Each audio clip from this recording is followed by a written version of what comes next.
Hello, good afternoon, and thank you for the invitation. This is the first thing I want to say. I'm really happy to be here in Ljubljana because it's only my second time, and the first time I obviously didn't get anything of the city. It's wonderful. I also love the event. Just mentioning that I'm also the vice president of the Austrian Press Club Concordia, and I think it's so important, and I love it when journalists come together and talk about journalism, because that's a necessary thing, and that's a necessary discourse in times like these.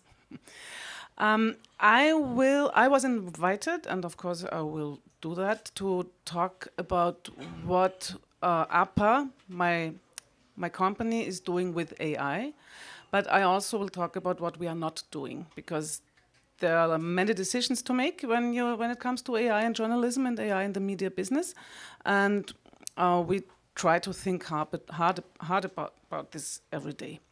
But perhaps you wonder why the deputy editor-in-chief of a national news agency in Austria is sort of AI savvy, or actually why I'm sitting here and why I'm talking about AI.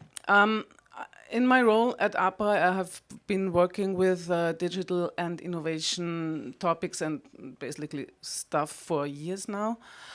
And I'm also part of the APA task force AI. As you can see, shiny happy people working for APA and shiny happy people working with AI. We are so happy to be part of this task force. The special thing about this is these are not only journalists. APA may be a little bit unusual for a news agency like a national small news agency, because we are actually much more than the journalistic products and the newsroom. We have several subsidiaries, a tech company, a company with products for the PR and communication business, and so on and so on. And people from all over these companies and units work together in the task force. So you can see, for example, our head of innovation management, our CDO, our head of visual desks, our spokesperson, and so on and so on. And I'm the one who represents the newsroom, the editorial unit in this task force. And we love it, as you can see. What are the tasks? There are quite a lot. We started this year, in the beginning of this year. As I've said, we have been dealing with AI, the one or other aspect of AI for years. Also, GPT wasn't new to us, of course. We have been following the development of the model for years. But with the launch of ChatGPT 1 year ago, it was sort of obvious that the topic was now sort of ripe for serious discussion when it comes to the usage in media. So we initiated the task force. Our CEO initiated the task force. And we had quite a lot of tasks. It ran from building AI literacy in our newsroom and at upper staff to strategic developments, just thinking about this thing. And I will talk about the strategy mandate for, I think, a little later on, because this is the most important thing. I think we need to think and then decide. Also, following the developments and the thing, AI and AI technology is developing so fast, you need a designated team that knows what's new and what it means, and so on, and so on, and so on. And of course, I love knowing what I'm talking about when I'm talking about something. And this is also what we did. And first we did some definition, because, as you know, AI is sort of the new digital. I've been a journalist for 25 years, and when I started out, the internet was the buzzword. And I wrote stories because I was the media reporter for APA for quite some time. I wrote stories like, this and that company has a website now. Wow, yeah.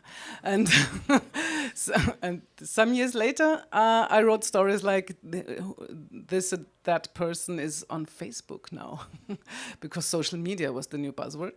And some years later, I wrote X and Y, and he or she isn't on Facebook anymore, because that was also news.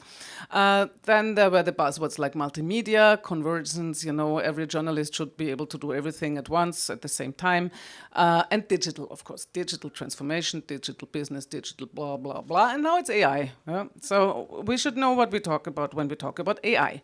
Because AI is already everywhere. I mean, it has been around for ages, and I'm sure that most of you have been using applications or tools like DeepL, or have the one or the other smart speaker at home. I have 3 from every company, because I like to know what they do, and sometimes I even try to get them into a quarrel with each other.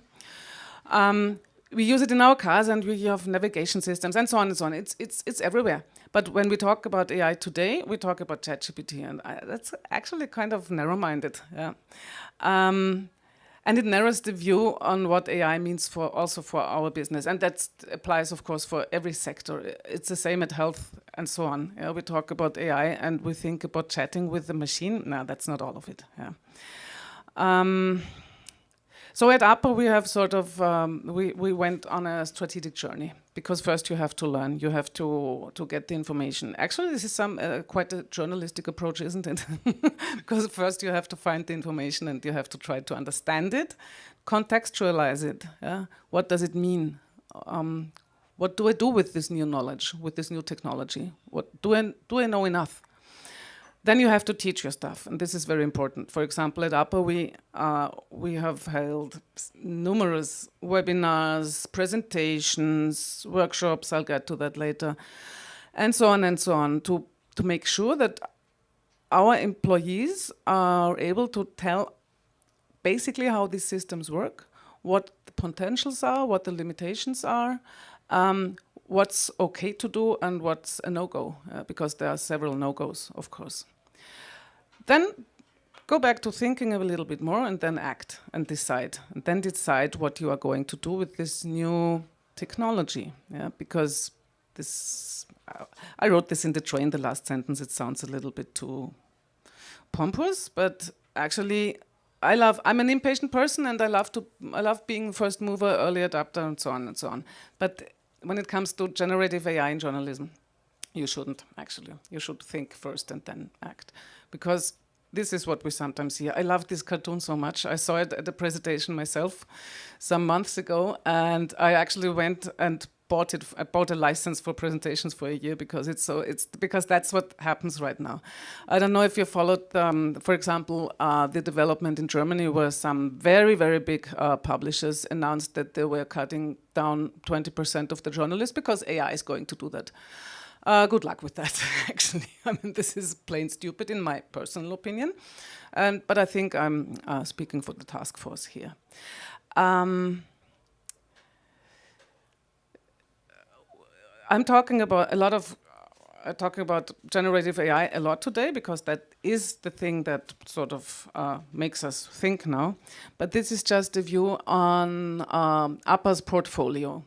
At a glance is sort of ironic, because I think you need more than one glance. And you see in the middle here, there's content generation. That's one part of our AI portfolio. And this is basically everything with large language models. But there's much, much, much more to it. We've sort of segmented it into visual AI. For example, we have developed a face recognition filter for image search, and we developed it ourselves. We developed it with very, very high privacy standards, and so on and so on. We even introduced a new role to the newsroom, the visual trust officer, to make sure that this tool or this application is basically fine, okay. Then we have the speech AIs, and so on and so on. And you also see very important pillars, I'd say: policy, governance, guidelines, roles, processes. Yeah, this is the think part, actually. The think and the teach part. The teach part is another one. AI literacy has become so much more important than media literacy. I mean, everybody who sits on a panel discussion right now and talks about media literacy is a little bit too late. We need tech literacy, and we need AI literacy. And we sell trainings and consulting to other media companies, but also to other companies. And I've just held a workshop at the voestalpine, which is a very, very big industry company in Austria, prompting workshop. Yeah. Telling them what they should do and what they shouldn't do with ChatGPT. And we're building up a knowledge infrastructure because all these large language models that are basically the foundation for generative AI when it comes to text, but also image, all these models, they need information. They need the pieces of language to be able to process them and reproduce them. So we're building persons, organizations, concepts, taxonomy, metadata, and so on, knowledge spaces, to be able to train our own models soon. Yeah, content generation with generative AI. I mean, we know the hype, because when ChatGPT was introduced, the articles began to pop up. It writes better than the human. We won't need journalists anymore. You know, you all know these. I personally don't think it writes better than a human, and I know we are going to need journalists a lot. And this is the one obligatory machine-created picture that you need in a presentation on AI. It's quite old, and it's also ironic because I issued a strict ban on images like this at APA, I think 5 years ago. I said, I don't want to see a robot in a human form. I don't want to see machine fingers on a keyboard. This invokes completely wrong images in people's head. This induces fear, and this is not what we are doing. It's not, yeah. Because what does AI in journalism mean? This is my current punchline. I like it a lot, but I think it sounds better in German. I don't know if Diepel was okay here. AI in journalism, everybody sees the image, the picture I just showed, the machine hand, and wow, and you feel it makes you feel uneasy, doesn't it? Yeah. But that's the wrong conception. AI in journalism doesn't mean that the AI is a journalist, because, spoiler, it can't be a journalist. So, what can we do with it in journalism? First, again, think. Every journalist, I hope so, works based on a foundation, I'd say, of values. Ours are actually written down in our statute, so we do have to obey these, and I'm very glad for this. And these values are actually one of the reasons why I have been working with APA for 25 years now. And I went, 15 years ago, I went and joined the newspaper, and I returned to APA 2 years later, because not only, but also the money was good, but because of these values. And if you look at these, I mean, there's nothing, to write home about, actually. I'm sure everybody in this room and in the audience knows these. But look at them and think about the current discourse on AI and ethics. Most of these values can very easily be transposed into the AI age. Yeah? If we talk about impartiality, and non-biased. Bias is a big thing when we talk about AI. We know the stuff. We know how that works. If we talk about transparency, accountability, all these buzzwords that make up the discourse on AI and ethics, it's our core value. And actually, if you think about this, that's quite a promising position for journalists, because we don't need to start thinking about values. Oh, there's a new technology. Ooh, what does it mean? What should I do? How should I act? Because we have our rail guards for our work. Also, I mean, just a sidestep, AI ethics. There was another incident in Germany because one of those yellow press magazines, they let an AI invent an interview with Michael Schumacher, the Formula One star. And the editor-in-chief was fired because the AI had invented a story. I mean, we're talking about a magazine that has been inventing stories for years without AI. That was not a problem. I mean, poor AI. I mean, couldn't help it. So that's a stupid way, I think, of sort of discuss AI ethics in journalism. Yeah? A clever way of discussing AI ethics in journalism is to look at your own core values, yeah? And then take them and then apply them to your usage of AI.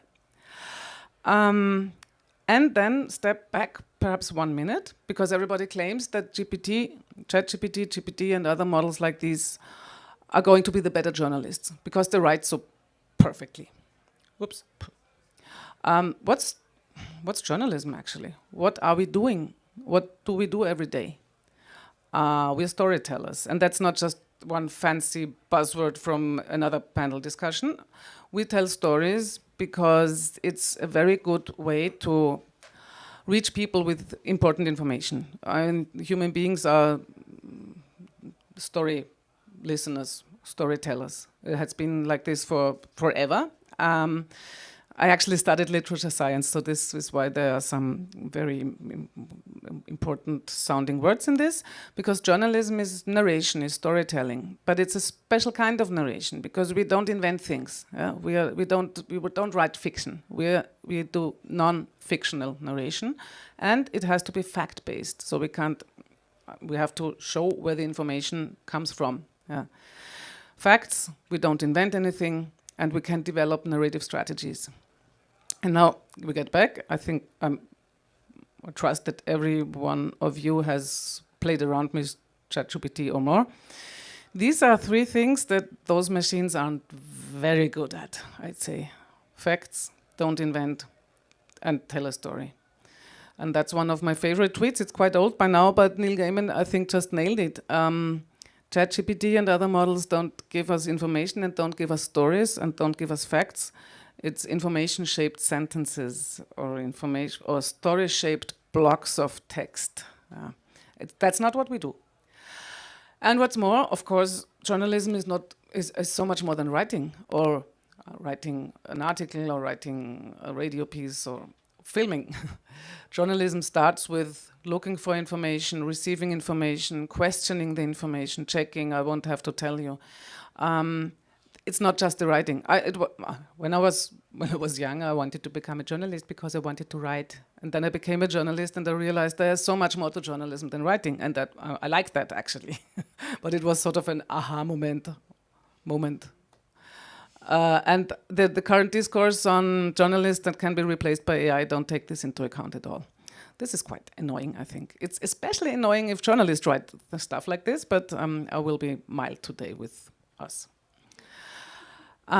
Just to make sure that everybody knows this, I'm sure they do, but large language models like GPT or Google Bard or Bing Chat and so on, they don't know anything about facts, and they don't approach or they don't use a database to retrieve facts in the form as they are presented to us. Because OpenAI, the company that launched ChatGPT, that also was quite misleading in this has been trained with the internet up to the year 2021.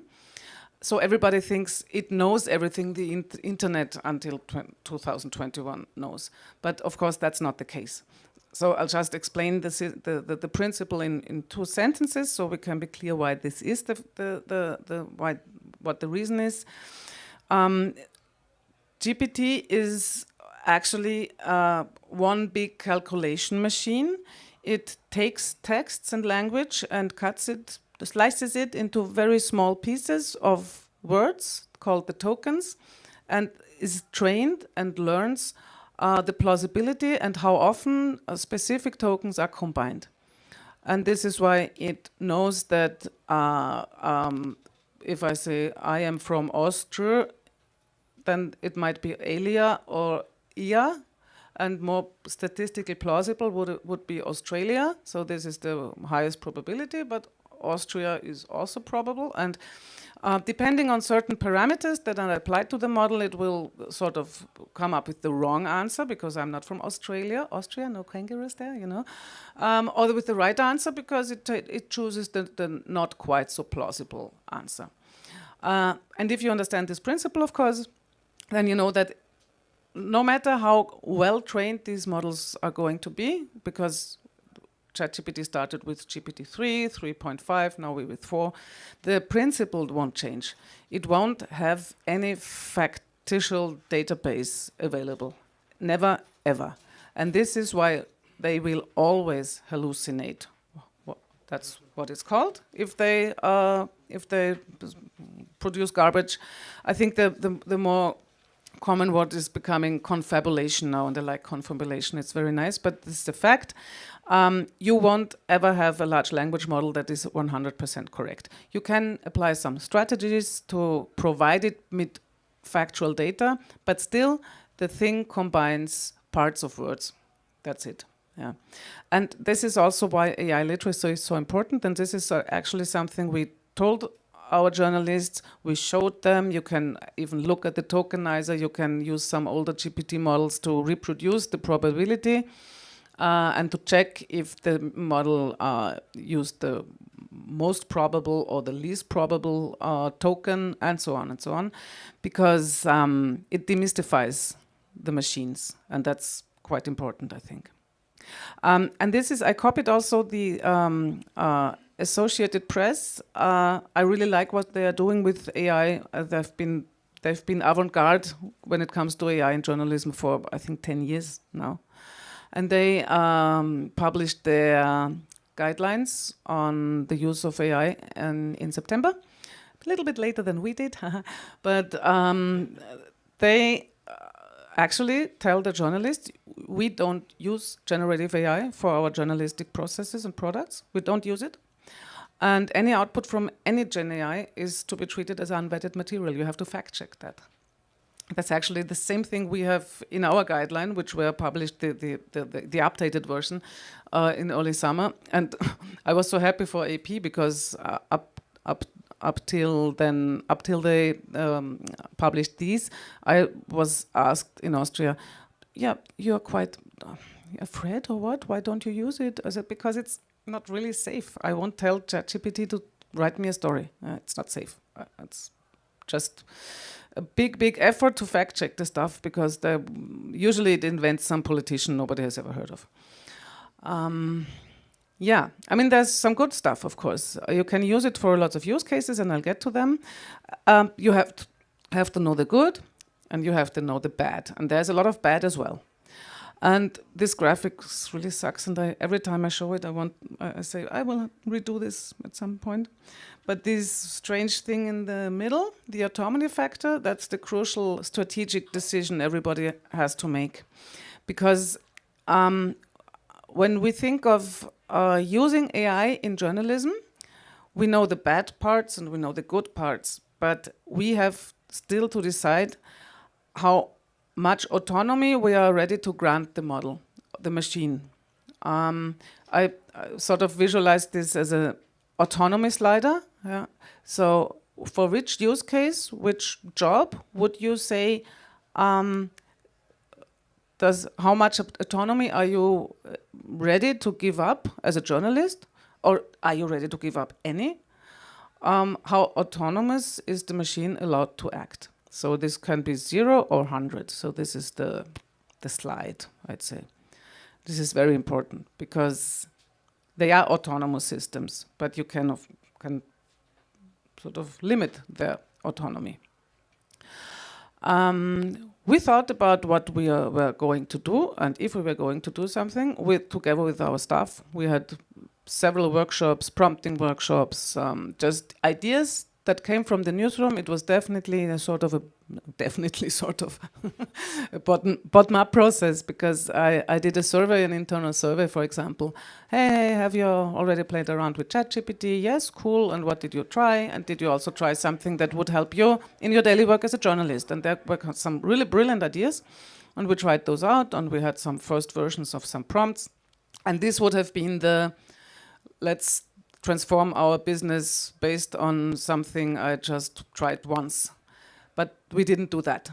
So after some workshops, we had, I would say, a set of promising prompts for different use cases. And this is not very, fancy. I think almost every media outlet, newsroom that plays around with GPT comes to these use cases. Yeah. But then we took these prompts and started to work with them. And for example, we have one text to data, but I'll talk about this. We have one prompt for title variations. Nothing fancy either. Just the usual agency, article, and 5, 7, 10 variations of the title. Why? Because our customers don't like duplicate content. News agency content tends to be duplicate content, so we can use AI to sort of help them and get their individualized title at least. And we've been working with this prompt, I think, for 4 months now, and it's still not finished because we're still not happy with it. Because in the end, we have a prompt designer, a specialist, a young woman we hired half a year ago, and she's definitely a developer and IT person. And every time she gets back to me with the newest version and the output of the prompts, I say, no, because with journalists we're nitpickers. But that's the difference between just doing any prompt and using it, or really providing a trustworthy, accurate, non-biased. Yeah, you remember the core values. All this, the outputs have to comply with our values. Another thing is a very basic text shortener. Yeah? There's a long text, write a shorter version of this. I could do this myself with this prompt in 1 hour, and it will work fine. Sometimes it won't work, then it will work fine again, but that's not reliable. So that's also something we have almost finished now. It takes time. We are not the first movers, but our AI stuff is great. And all these different prompts for different use cases, we are now bundling up for a product. We call it Upper Text Assistant. And it's AI-supported text production. And let me get back to this. All our use cases focus on modifying existing content and assisting the journalists.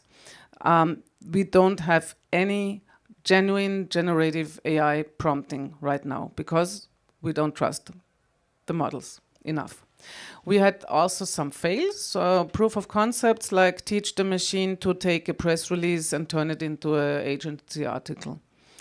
The time it took to fact check the output was so much more than the time it takes an experienced journalist to just write an article from the press release that it wasn't worth it.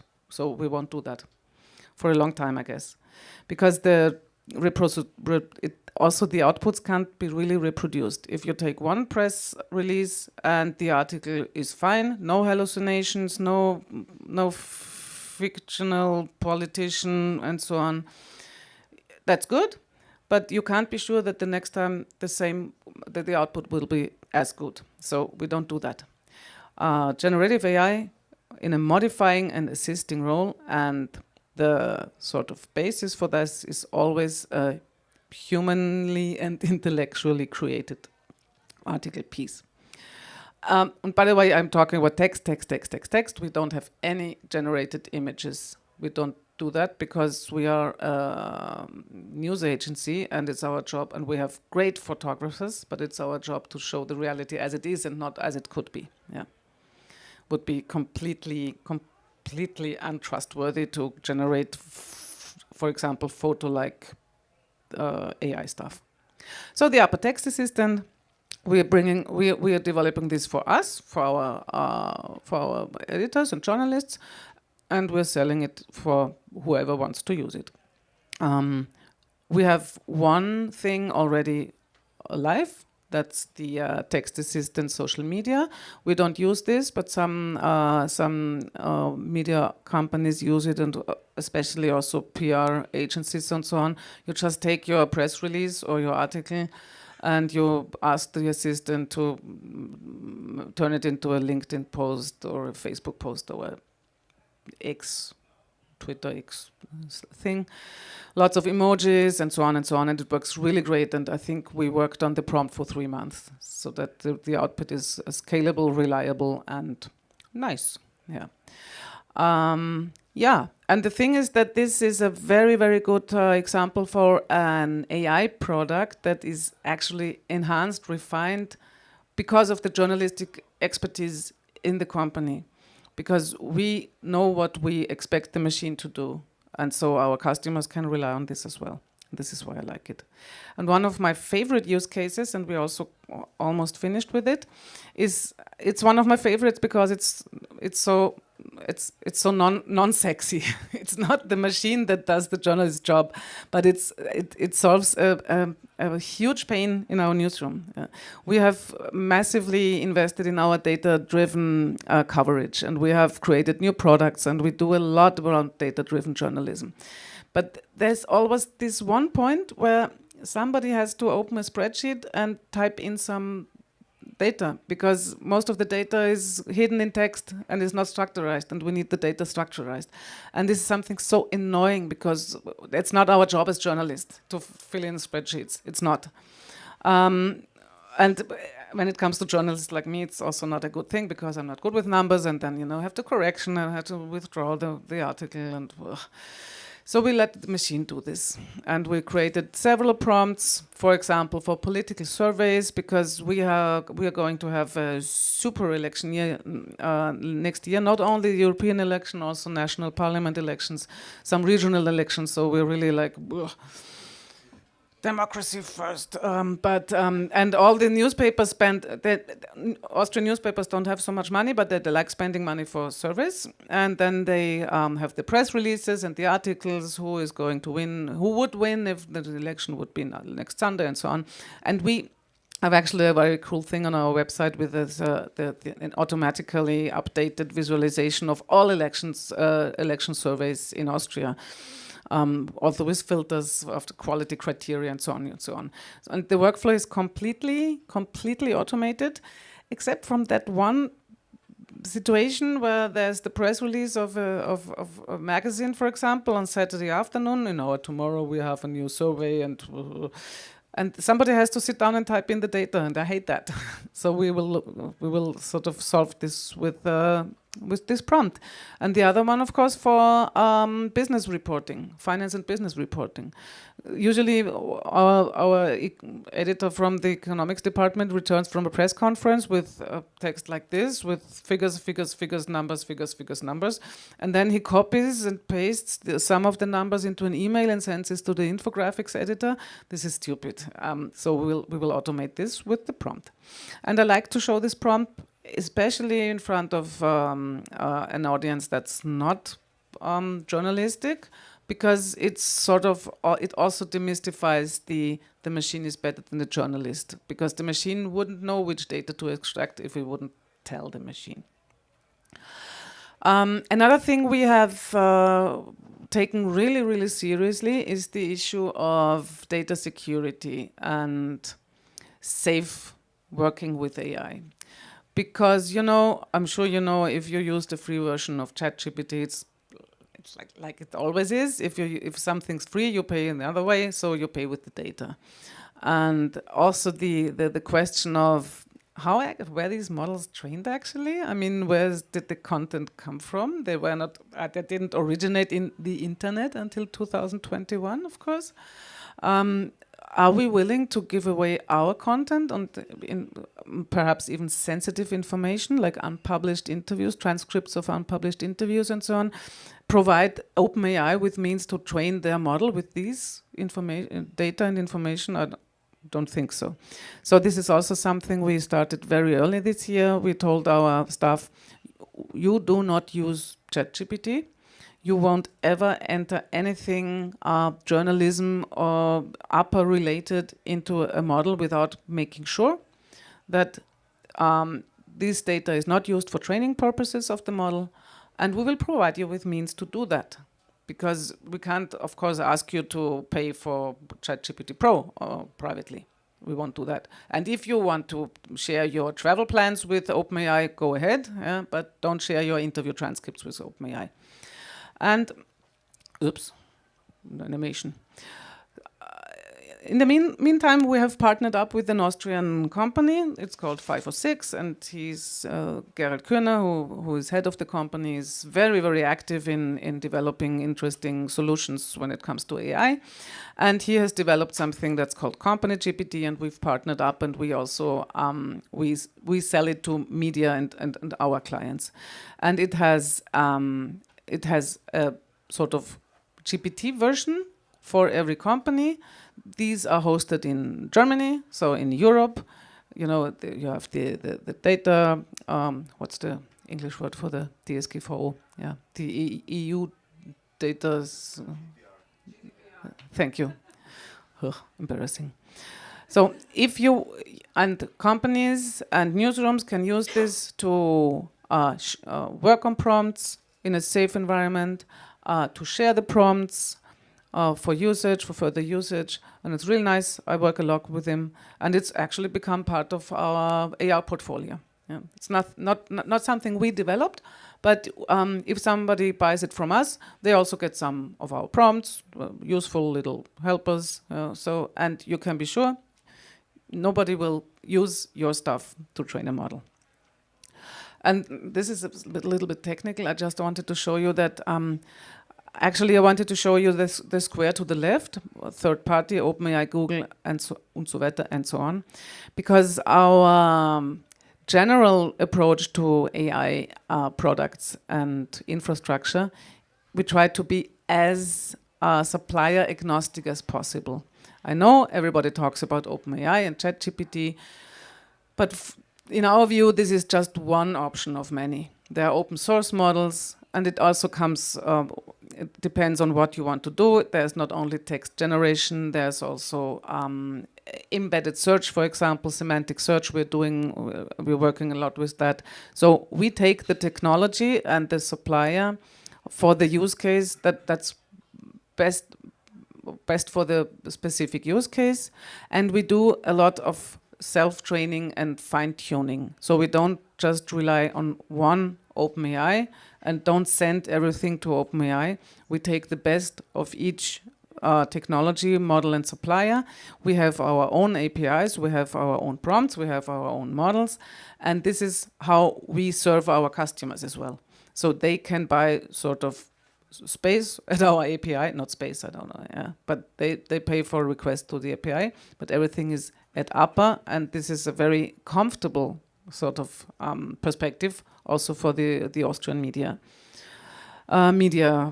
sector. So I think I'm quite good in the time. To sum it up, generative AI is fascinating. It's very powerful when it comes to combining language. With ChatGPT, the entry barriers were sort of, they're below low. You have quick first results, but yeah, you don't need to be able to code. You don't need structured data. You just talk to the machine. That's really convenient. You have to be careful when it comes to security issues, of course. These machines are stupid when it comes to facts, when it comes to storytelling, when it comes to knowledge. To really be able to use them in a, I'd say, good way, in a promising way, you have to know that, and you have to have a high level of AI literacy. Any output of those machines is not scalable, and we know that scalability in our business has become a prime directive. Yeah. Precise prompting, really precise prompting, is extremely time-consuming, and it can get quite expensive very quick. Because if you develop a prompt that sort of redirects itself, just self-checking, if you make the machine check its output again and again, I mean, that's one prompt, 10 euro or so. Yeah? Then take that to 5,000 documents a day. It's not free, not at all. And then there are, of course, the strategic issues. I think every company, every newsroom, and not only in the media sector, has to ask the question, what do I want to do? Does it make sense to use AI for it? And which AI? Because there's more to AI than ChatGPT.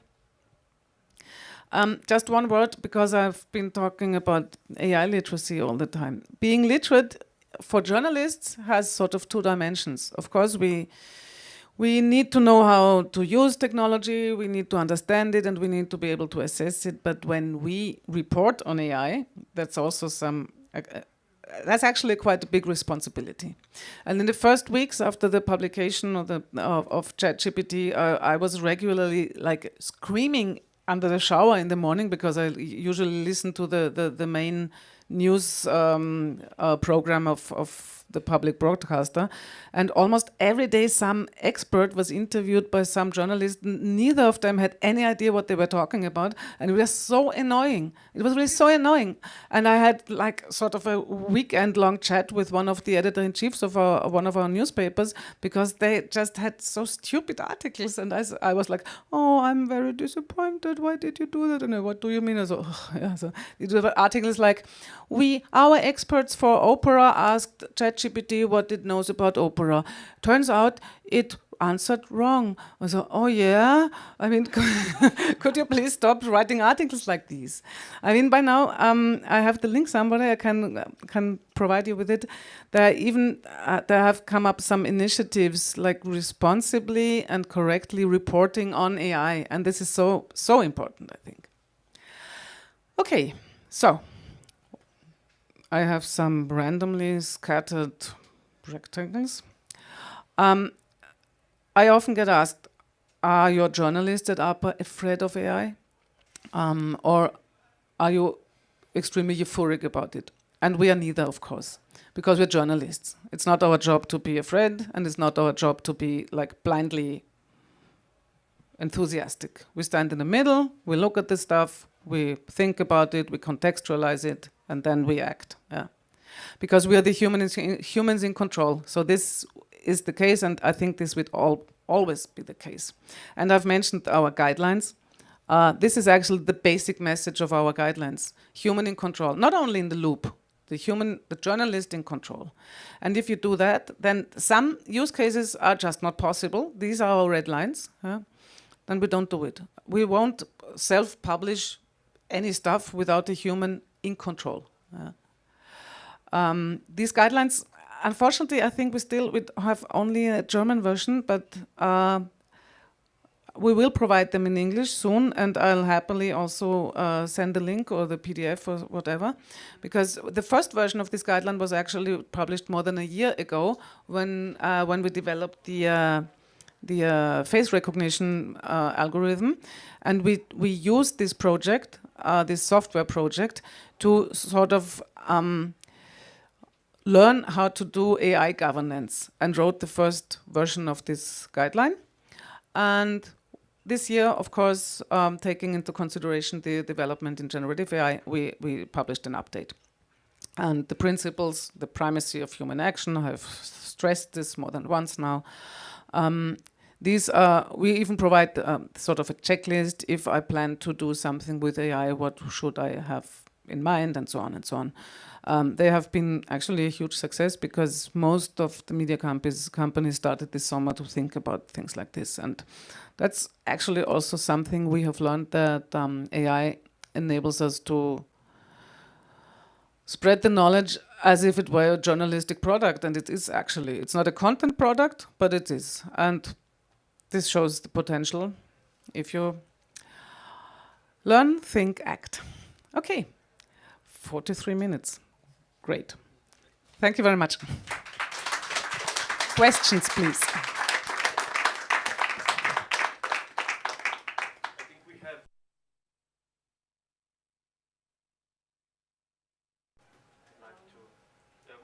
What's up? Can you come please here?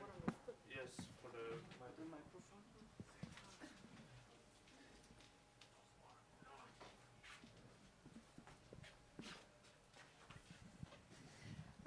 Hi, Mojca Zorko, STA. I just wanted to ask you, I know you're probably not going to tell us how big of financial burden is this for you? I mean, how much does it cost to do all your own prompts? But maybe you can tell us, how do you finance it? With the sales to other media, or what's the model of financing it? And also I want to know, with the content that is based on AI, do you need to sort of label it for the publishing? Thank you. For the first question, right now we sort of have an exploration budget for it, and the business plans.